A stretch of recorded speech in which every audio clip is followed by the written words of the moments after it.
Welcome to Private Club Radio, the industry's first and only program dedicated to education, news, events, trends and announcements. Broadcasting from Tampa, Florida, ladies and gentlemen, here is your host, Gabriel Aloisi. Happy 4th of July to you. Hope you enjoyed some fireworks and got a little time to break free from the club to enjoy with your family and friends. A very special guest today on Private Club Radio. We're joined by Bill McMahon of the McMahon Group. I learned from Bill that their recent survey found club member satisfaction has basically doubled since 2011, which is some really great news to hear. So we're going to find out why that's the case from him today. We'll get into trends in facilities and in capital improvement projects, and we're going to pick Bill's brain, who's been doing this for a very long time, on what he thinks is coming down the road for the private club industry. All that and more when we return. Private Club Radio is brought to you by Shake Creative, the premier marketing and design firm, helping prestigious clubs increase and retain their membership. Visit shaketampa.com to learn more. Why do over 60% of Boardroom Magazine's distinguished clubs choose to partner with Club Essential? The better question is, why not? As the leading provider of club management and marketing software to over 1,400 private clubs, our unified suite of modules are designed to automate club operations while informing and engaging members. From websites to accounting and POS to CRM, online reservations, and mobile apps, Club Essential has all of your club's technology needs covered. Visit clubessential.com to learn how our experienced team can help your club. Again, that's clubessential.com. Well, I'm happy to be joined today by Bill McMahon, Senior Chairman of the McMahon Group. Mr. McMahon is an operational, financial, and architectural planning consultant to clubs throughout North America. He established the McMahon Group in 1983 as an affiliate of the family architectural firm his grandfather founded in 1906. Over the ensuing years, the firm has expanded its club consulting services beyond clubhouse improvement planning to a full range of services for all aspects of private club challenges. To date, the firm has assisted more than 1,900 private clubs across the United States, Canada, Asia, Europe, and the Caribbean. Mr. McMahon is a graduate of Washington University's School of Architecture in St. Louis and holds architecture licenses in 43 U.S. states and in Ontario, Canada. He is a featured author in industry publications and has been a featured speaker at the annual conferences for the CMAA, the Canadian Society of Club Managers, the NCA, and the Hospitality, Financial, and Technology Professionals. He also serves as a visiting lecturer at continuing education sessions offered by regional CMAA chapters and at Michigan State University. Bill is the co-author of McMahon's Club Trends, the comprehensive research reports on strategic issues facing private clubs. Mr. McMahon is a member of the American Institute of Architects, the Ontario Association of Architects, and the National Club Association, and he is a former president of the Missouri Council of Architects. Bill, welcome to Private Club Radio. Well, thank you, Dave. It's a pleasure to be here and talk about issues that are affecting our club industry. Absolutely. Well, Bill, you provided me a statistic from a recent survey you conducted, which found that club members who claimed they were very satisfied with their membership experience has increased from 27% in 2011 to 49% in 2016. That's a big increase. What do you think is causing this upward trend in member satisfaction? Well, Gabe, what we are finding is that in that 5-year period after the Great Recession, clubs have really gone into tackling their issues such as facility improvements and dining and all the areas that really matter to members. And the general managers have really made a serious, really a tremendous impact on improving their club operations as well as getting their facilities improved. And so when you see that type of increase, you know that the clubs are doing many things very well. And this is a random sampling of surveys that we do from clubs as they hire us all across the country, that we're seeing this kind of a trend increase. I think also you have to be realistic here is that last 5 years, from 11 to 16, those years, we have had a good economy. So people are happy. Members are happy with their club. The clubs are better. They're spending money. They're allowing those facilities to be greatly improved over what was really sort of a hiatus of improvements that they were not doing during the Great Recession in those years of 8, 9, and 10, 2008, 9, and 10. So right. A lot of things are coming together to make that happen. So, what sort of facilities and upgrades are you seeing clubs take on these days? Well, the most interesting factor in what's driving clubs, not only in their improving their satisfaction, but also they're gaining more members and initiation fees are starting to rise a bit, is a real focus on improvements to facilities and programs in the non-golf areas. Because what we found is, and we still find, is that the golf courses are really being delivered at a very high quality level. But the next generation of members joining clubs today are really not joining for clubs like their fathers and grandfathers did. They're joining for the non-golf activities of good casual dining, swimming, family recreation areas, good programs for children, summer camps. Those clubs that are doing those programs are basically attracting members and getting a much more higher satisfaction level because of those types of things that are being provided. Yeah, I was recently down in Boca Raton, Florida. I was speaking to the local chapter of the PCMA there, and I saw the trend you're talking about. So just about every club was undergoing a major renovation of some kind, whether it was redesigning their golf course, creating a new spa and wellness facility, or renovating their clubhouse. Is this a trend that you're seeing in other parts of the country, or is it just limited to Florida?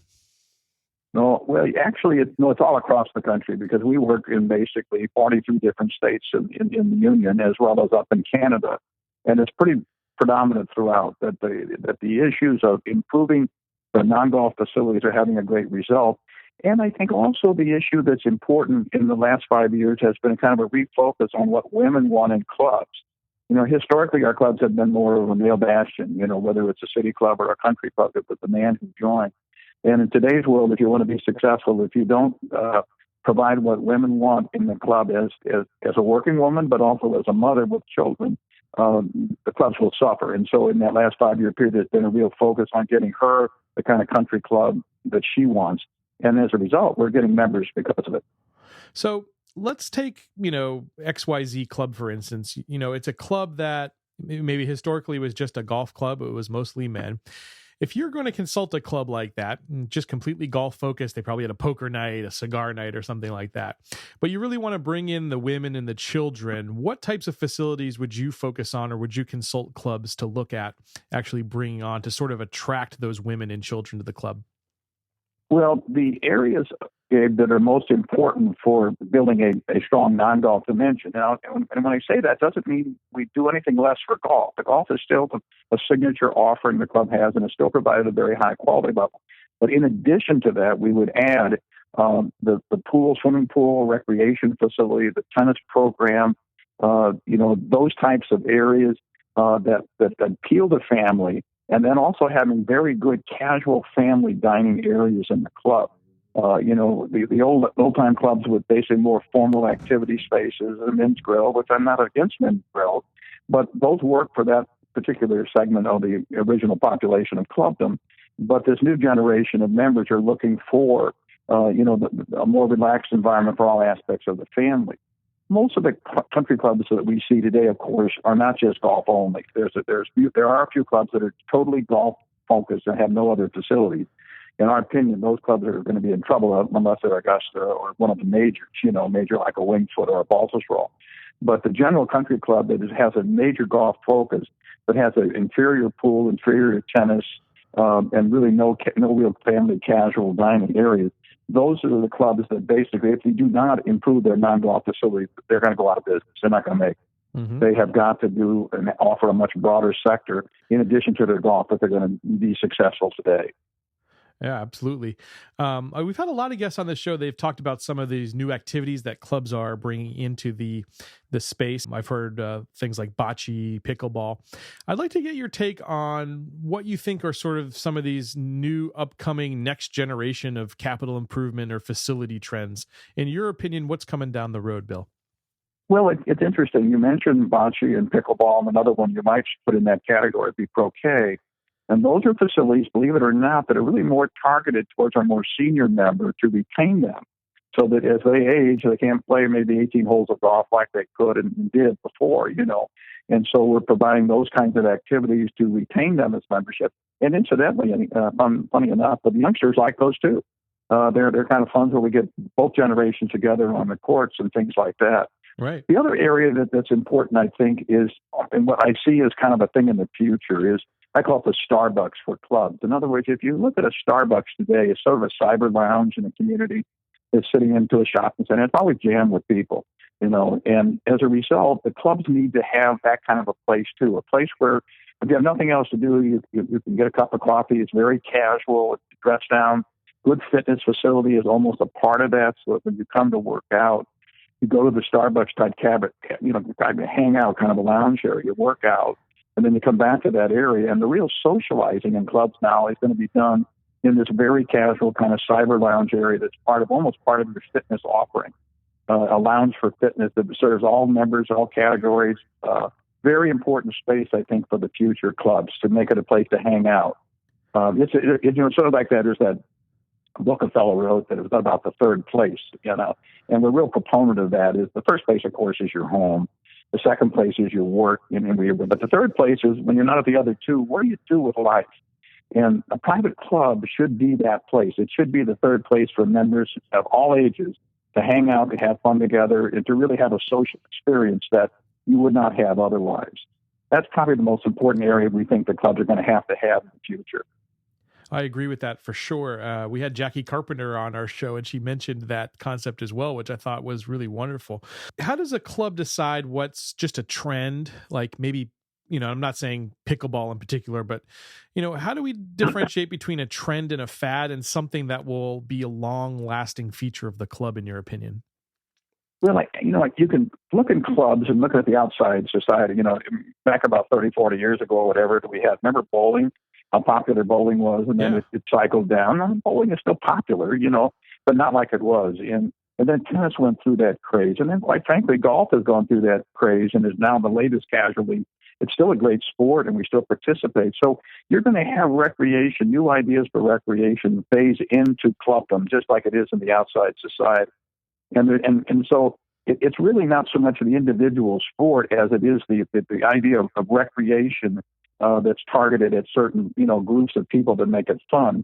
And that's like another good example up in the north a bit is this paddle tennis type activity that in the club areas like in Chicago and Minneapolis and even in St. Louis where we're from, a lot of winter, you're trying to make these clubs more year round. And so we provide fitness. We provide what we call paddle, which is played outdoors in the snow and stuff like that, all on a raised platform, and it's a lot of fun. And these are sports that everybody can participate in. And you'll find the same thing with bocce, that everybody can participate, man and woman, basically. And that brawn is not the game. It's really skill. These different skill sets will continue to develop as we see. Pickleball is a lot of fun game too, from the viewpoint of, not as strenuous on people. And again, doesn't require the tremendous skills that golf might require, or even that a good hard tennis game would require. It's much easier for everybody to play, children, mom, dad, everybody. So I think it's not going to be so much the individual sports. They'll phase in and out. It will be just new ideas will be coming up that, everybody likes to try something new, and it hangs on for maybe 5 or 10 year period. And then a new group comes in with some new idea. And probably the other one that's probably most dynamic we're seeing in the club world, and most clubs now have adopted it, and that is the area of, the fitness facility. First it was just a cardio space. Excuse me, Dave. And then it was basically adding the classrooms and Pilates and different yoga and that. And those areas today continue to grow. And it was maybe the cardio was the whole thing in the old days. Now it's a whole different set of fitness programs that are taking over, displacing what was popular. So you can see it's just continually evolving. The nice thing about a lot of these things like pickleball, bocce, and even croquet, these are not big expenditures to put in. These are fun games.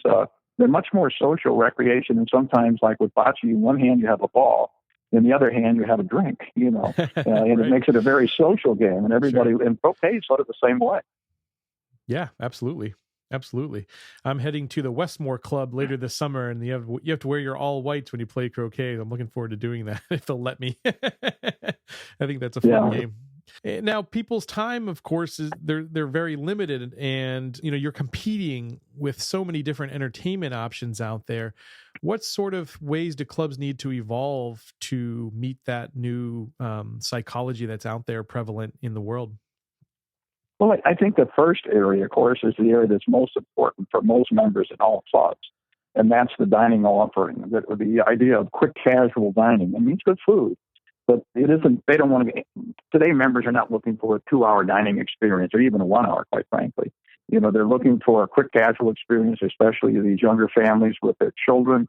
To encourage that. Outdoor dining, obviously, extremely popular, but it's taking effect of the time factor of the sports that basically let that happen. Now, and golf is probably one of the best examples of how this is working today, and that is more people practice golf than play golf. That's a factor of time. Right. Nobody has 4 to 5 hours to play those rounds, and then an hour or two afterwards. That's a 7-hour. Could be a 7-hour day. And when your time is very precious to begin with travel and raising family and kids in soccer camps and all that. So the practice aspect, like of golf, is really important from the viewpoint of building. If you want to build a strong golf program, you better have a very strong practice program. That even gets into having these little par 3 courses that we're putting in clubs now, in addition to the Big 18. And we're getting tremendous use from those from all different groups of the club. Even the old timers like it because they'll have a little betting contest out there on the par 3 to see who can win, Yeah. and they can settle their bets in maybe a half hour rather than in 5 hours. Sure. So I think that the time factor is definitely an issue, but it's up to the club to provide a good enough product that people will spend the time there, that they feel that that's a worthwhile use of their time, as opposed to, the traditional, if I got to play 18 holes of golf and it's really kind of a long day, or the issue of a long meal in a club and stuff like that. People don't have time for that anymore. Exactly. I think the practice facility also has another dual purpose because you get people more involved with the game. If you get them out there practicing and better at it, they'll feel more comfortable on the course and hopefully, hold on and keep playing the game for years to come. Well, I agree with you, Gabe, because I have a daughter who's 35, so she's at the very top end of the millennials, and they talk about the millennials aren't playing golf and all that. Well, that's not necessarily true. She couldn't afford a club, and now she finally can, but she loves golf. She never played golf in her life. She grew up in my club, Belle Reve in St. Louis, but never really played golf when it was there at all the time for her. But the results now are with these kids and stuff like that. They love the game, and the more they practice, the better she gets. When she gets out on the course, the better she scores, the more she plays. So the practice is getting us better golfers who will then have more long-term golfers as a result. Excellent. So with all these changes, the way we communicate with our members is changing as well. And some clubs are even reaching back to some older means of communication. Can you sort of tell us a little bit about that? Well, yeah, it's sort of interesting. In the Great Recession, to save money in 2008, 9, and 10, many clubs forgot or eliminated a printed newsletter. And we would go into a club and find that the membership didn't know what was going on. Yeah, they put the newsletter online, but they did not communicate with their members because people don't read a 12-page newsletter online. And so what we have found is that in almost all these clubs now, they've gone back to a printed newsletter. Excuse me, Dave, but in regards of making people aware of what's happening, we find at least a half of a membership basically will read a newsletter. Whereas when you just put it online, you have maybe about 10 or 15% reading it. Right. You don't read a newsletter online. You'll basically look and take an email blast. If I play golf and it's a tee time open, I might answer that. But if you're asking me to read something that long, it won't happen. Right. And so this has been a real change back to sort of back to the future. Well, I'm with you on that one. It's not just because my company does printed newsletters. That's funny. Now, let's talk a little bit about your publication, which is Club Trends. It's a wonderful one that I read. It comes out every quarter. It's co-authored with the National Club Association. Can you tell folks a little bit about Club Trends and what sort of things that you're talking about and discussing and why they should be reading it? Well, I think what's important about Club Trends is it was an effort. Both the National Club Association and ourselves each published separate editions of this type of a document. And so we came together as a group to really put our joint forces. What we'll do with our Club Trends is we do pulse surveys before those every quarter. And then from those pulse surveys, and we identify issues, then we address those in the Trends publication itself. And we've been able to, focus on things that managers and the board members felt were important to them.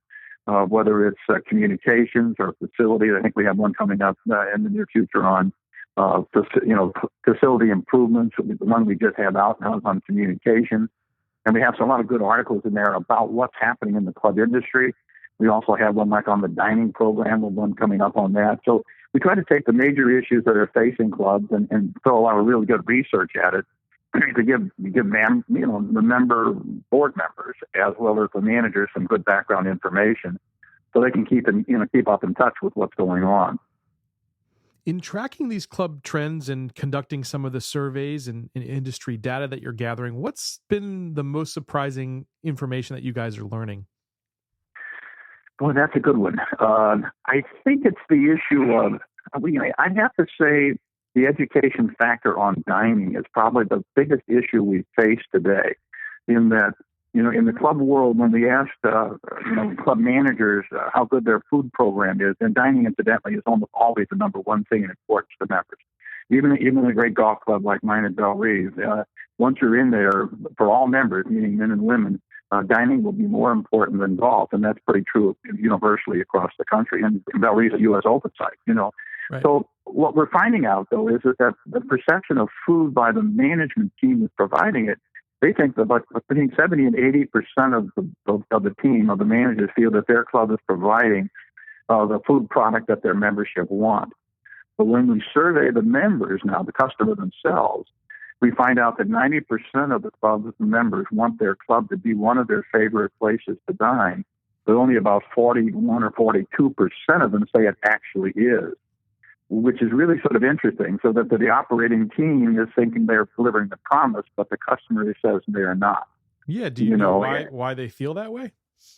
Well, obviously we do in the context of when we survey a club membership, we usually find there's issues with the biggest issue with the club food program is the consistency level. When the chef is there, the food is great. When the chef is not there, because he can't work 24 hours a day, the second team or the third team does not deliver the same product. So I say consistency of food quality is probably the biggest challenge, and then consistency of service. So that while they have good programs, the problem is you got to deliver that level of quality every time, to get it through. So those are probably the two areas where clubs struggle the most. And then the other one is, of course, menu variety. For the most part, the chefs have the ability to deliver the quality, and they're sort of the artists. But the important thing we have found in clubs is that having a great chef does not guarantee good food.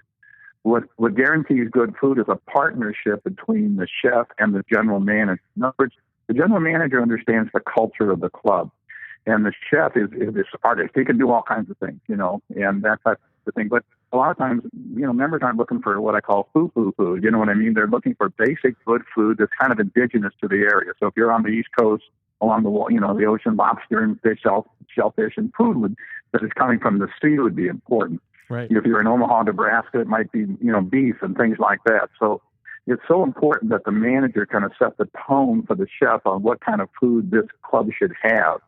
And a lot of times that doesn't happen.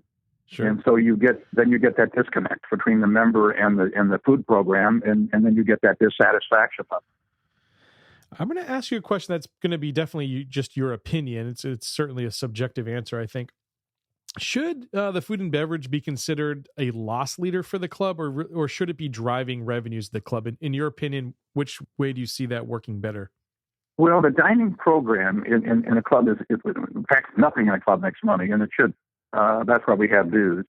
The dining is basically is an amenity. It's the service level to the member that they want a certain quality level, and they're willing to spend that and money to make that happen.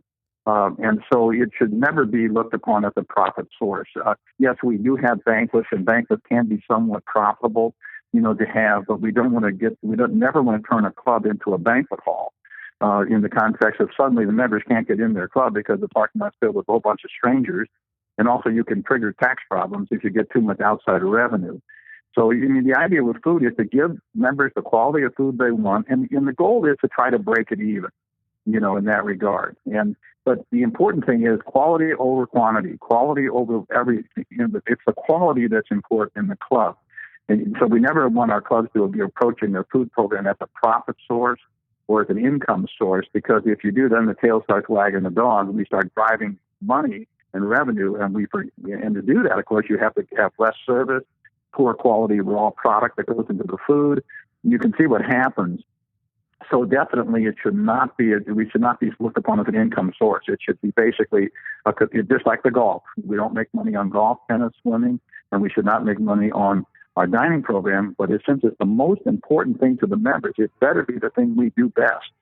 And as you can see from my numbers that we see, that 90% of members say it should be one of their favorite restaurants, and only about 42% say it is. So you can see we're not necessarily hitting the ball out of the park here. Yeah, right. Exactly. So definitely upping the consistency of both the way the food is prepared and service is the way to do that, it sounds like. That it is, and then offering too, making sure you're offering that very casual offering. Remember, the more casually offering, the more use it gets in a club. And so if we get into a very formal environment or a very formal menu, in today's world, you're going to have a very limited group of members that really want that. Right. And then getting back to the time, that casual atmosphere lends itself to being able to catch a quick bite and move along in your day. So I think that's a great point there. Sure. Now, of course, you have an architectural background. I'm interested, just when I was a kid, one of my dreams in life was to become an architect, believe it or not. It didn't happen, but I'm sort of into it. So from an architectural standpoint, what trends in terms of design style do you see out there right now? Are people sticking with, when they're doing renovations, going to a real modern look? Are more clubs sticking with the traditional? What do you see happening? Well, it's almost always a traditional, almost what I would call an indigenous type of style that's to that locale. So that if we're working in Florida, it might be more of a Spanish look, or if we're in Williamsburg or around, let's say, in Virginia, you have that kind of a colonial feel. Up in the East, you might have, where I am right now in Boston, you might have a little different character, but it's really indigenous to the area. Very few of these clubs are contemporary. We've done over 19, pushing 2,000 total projects. Only about, of those projects, I could count probably on both hands, maybe the new clubhouses. So maybe 10 out of 2,000 projects are brand new buildings. So they're almost all renovations of an architecture that's usually pretty good. And so you want to keep in the spirit of the original architect, just like you do on a golf course. If you have, Trent Jones do your course, then you probably want Reese or his other son basically to do the renovation. So you want to keep the spirit of the original architecture alive. Because that architecture, take a Wingfoot architecture or something like that for that clubhouse. To me, that's as important almost as the character of those golf courses. Sure. And when a member comes into Wingfoot, you look at that building and you just say, I love it. It's just part of me. And if they would put a modern box there as a contemporary piece of architecture, they would never do it. It would be a complete aversion to that. So I think it's fun that you say that, because I'm an architect, and my grandfather was, 100 years ago. But it is a fun profession, and the real fun of it is not only planning the building so it functions well, but it's to keep the character and style of the building alive. In whatever you do, that we don't put modern boxes on top of beautiful buildings like Wingfoot and Baltusrol. I like that approach. I do the same thing when I'm rebranding a club from the logo, and design wise, we want to keep the original tradition and heritage of the club. So I like that answer a lot. Last question for you. You've of course worked with over 1,900 clubs, as we mentioned. We call this question the bucket list. So if there's one club that our listeners need to see before they die, for you, Bill, what would that club be? It would probably be, believe it or not, Wellesley Country Club in the Boston area. It's a club that was formed many years ago. They actually are one of the maybe 10 or 12 projects that we've done that has a new clubhouse. We actually renovated the 1830 building until we couldn't renovate it anymore. But it is probably in the Boston market and in the country as a whole, one of the most innovative projects that I've seen in the club world today, with the things that we've done with it. And then the other club that's probably, in my opinion, the best planned club from day one, because Wellesley was basically originally a poor farm. They added a golf course around it. But the one club that was master planned from day one totally was basically my club in St. Louis. And we weren't the architect. But it was a Belle Reve Country Club, where they basically moved from North City to a West County location in about the 1950s. And on 300 acres, they put, a golf course that has U.S. Opens and stuff like that. And everything is really done in the most standard. But the thing you get into, Gabe, is how many times in life do you get a blank sheet of paper with an unlimited amount of funds right. to basically do it? See, and then that club had that. And they took farmland and turned it into the golf course. And you could have had on 300 acres, you could have had 2 golf courses. Sure. But we only had one. But from the clubhouse to the tennis to the swimming to the paddle to the croquet, it's all there. So those 2 clubs are, in my opinion, probably the 2 best clubs in the country from the viewpoint of their facilities. I also like those clubs personally too, but I'm just talking about facilities. Sure. Well, I'm glad. That's a great perspective to have. That was an excellent answer. I appreciate that. Well, how do folks find out more about the McMahon Group and about you? Oh, well, probably the best way is to go on the internet, and you can look us up there. We'll see our list of clients and projects and services that we do. We started as more of a facilities firm, and then got into surveys, and now strategic planning, and now food and beverage consulting. So our goal is to be that full service club consultant for our club industry. But at the same time, it's sort of interesting. Well, I'm an architect, and I serve as an architect. So an independent architect on the outside for a firm. We do not do end product architecture. We are kind of a real proponent of using local architects to do our work once we get them designed and approved. We're always interested in continuing to serve the industry. And at any one time, just like right now, we have about 50 projects going all across this great nation of ours. And you do a lot of traveling. So just for listeners, the website is McMahongroup.com. MCMAHON group.com. Check it out and learn a little bit more about Bill and his wonderful team they have there. Bill, thank you so much for being on Private Club Radio. You were a great guest to have. Thank you so much, Gabe. It's my pleasure. Bye-bye now. A few announcements before I leave you for the week. First off, want to remind you that we have the Marketing to Millennials webinar happening. If your club's looking for younger members, I'm going to give you all the tips and tricks that I know, all the hacks and all the information that you need to know to bring in those younger members. You got one more week to get your 25% discount for being a Private Club Radio listener. Just simply use the code PCR25 at checkout. PCR, of course, stands for Private Club Radio. You get 25% off. The webinar is happening on July 25th at 2 p.m. Eastern, 11 a.m. Pacific, and I hope to see you there. Second, if you have a question and you would like to participate in the show and actually be on this show, you can be on with me and Rick Coffey of Club Essential on July 25th. To participate, simply ask your question by going to privateclubradio.com/inbox and leaving Rick and I a voicemail. We will answer your question, as long as it's a good one, on the show on July 25th. By the way, if you haven't heard the inbox presented by Club Essential yet, check out last week's episode and listen in. Once again, it's privateclubradio.com/inbox. Leave us a voicemail and get on this show. Until next week, here's to your membership success. Just because this round is over doesn't mean you can't enjoy the 19th hole. Check out privateclubradio.com for more.